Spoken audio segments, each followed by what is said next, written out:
So, good morning. So, ito ang update ng ating bahay. Ito. Pinapauna muna natin yung CR kasi para pag tinas na yung bahay, okay na yung CR. Kasi 100 square meter to eh. Puno ng bahay to. Yan. Ito yung isa pinapahukay ko pa.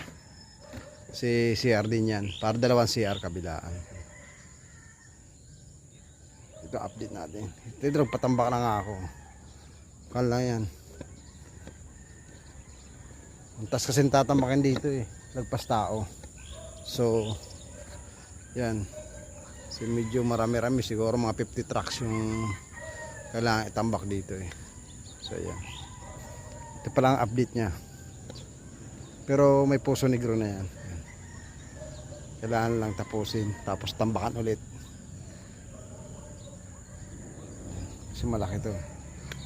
Yung isa tapos na. Mamaya lalagyan lang ng kanyo, ng takip. May abang na rin siya. Tapos sunod natin yung mga poste na. Para unti-unti lang.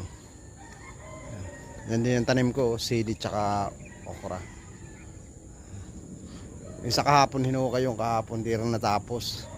Si hapon na rin. Umuulan pa. Pero ngayon ang ganda ng panahon. Ang poste yan, isa, dalawa, tatlo, apat. Bali 12 poste yan. Ano naman lalim yan. Lalim yan, lagpas tao. Yan tatambakan ng lupa. Ayun, see you next ulit. Update. Thank you.